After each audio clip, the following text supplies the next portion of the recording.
Hey, it's only me.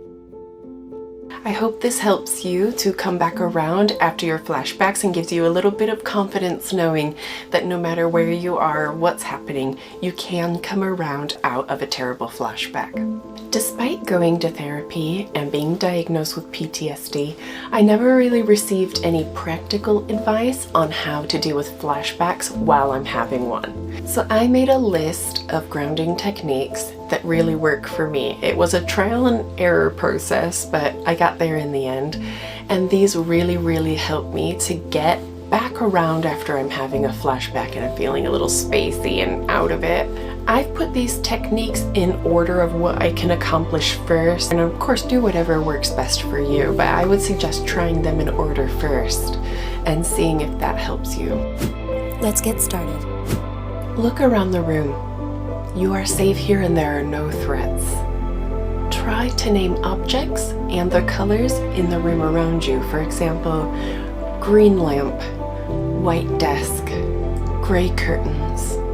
If you're in the middle of a flashback or one's just started, this is actually going to be weirdly hard for you to do. I usually end up saying in my head for like 10 minutes. White door. So I can't actually even do it. It's surprising what you're not able to do when you're in the middle of a flashback. So don't worry if you don't just jump right into something as simple as that. Are you still shaking or trembling? If so, try to adjust your posture. Sit on a chair with your legs uncrossed, and that means both feet on the floor. Rest your arms in front of you, whether that be on your legs, a desk, a table, or something like that. Now, I can generally do that, to be honest. If I'm in the middle of a really bad flashback, the arms have to be up. I don't really know why. It's maybe defensive posture or something, I don't really know. So what I used to do at work was rest my elbow on the desk and just put my head on my hand. You do look a little bored, unfortunately, to your colleagues, but really I couldn't get my arms down when I was in the middle of a flashback. I had to defend myself somehow. When you're starting to feel a little bit better, rub or pinch your arm. See how your body feels in that moment, and if it hurts, feel the pain. Obviously don't really hurt yourself, but it's meant to just give you a little bit of discomfort or a bit of pain. And you can feel your hand going up and down your arm, really feel what's going on with your body. Focus on how your body feels in this moment. Is your breathing shallow and quick? Try to regulate your breathing with big, deep breaths.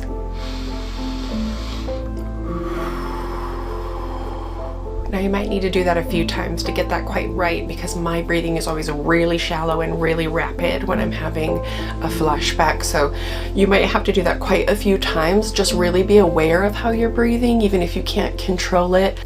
Are your muscles really tense? When I'm having a flashback, my shoulders are up here. I'm all tensed up.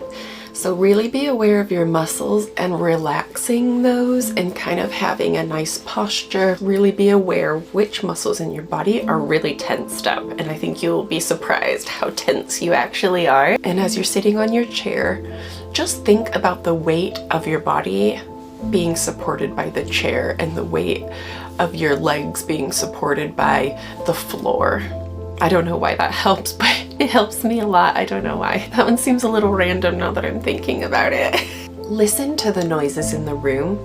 Can you hear people speaking or cars in the distance? Think about something that you love. A big warm hug from a loved one, interacting with your pet, or reading your favorite book. Now, I'm not immediately able to jump up and start walking around when I'm having a flashback. So when you're able to, if you feel a little more relaxed at this point, get up and make yourself a cup of tea or coffee. And I'm talking caffeine free. No caffeine for you if you're having flashbacks. That's gonna make it worse. So caffeine free herbal, something like that, a hot cup of something, even if it's just a bit of hot water or lemon or whatever. Make that for yourself. Hold on to your hot drink. Breathe it in slowly and see how it smells. Coffee. I love it so much. It smells so good. Feel the warmth on your hand. That's quite hot, so feel the pain. It's not too hot though. Take a nice drink and notice the gorgeous taste. Again, if you are able to walk, go to the bathroom and put cold water on your hands. Notice the cold, wet sensation on your skin. Now that usually does it for me enough to come around. I have heard people say that going outside for a short walk really works for them, and I can totally see how that would work because there's a lot of stimulation there where you're kind of more aware of your surroundings. I never had to do that, I don't think. I definitely did go for walks after though, just to try to calm myself down, but that was kind of when the actual flashback was over. When your heart's pounding and you're kind of like trying to come back around and stuff, a little bit of a walk really does help. And people trying to interact with me, because I'm really social, so people trying to interact with me at work also helps me to come back around because somebody was talking to me and kind of like I had to listen to what they were saying and focus on them. I really hope you're feeling better now if you did have a flashback. I've actually typed these out and I have them printed off on a piece of paper in my handbag. It definitely does help me to remember what's best for coming back around after a flashback. After you use the techniques a couple of times, it does make you more confident that you can come around more quickly, and it's easier then to go out and have fun with your friends or whatever when you feel confident that if something were to go wrong, you can then rectify that. Have a look in the comments below. I'll type something up that you can print off too if you'd like. Experiment with your own techniques and see what makes you feel safest and the most present. See you next time.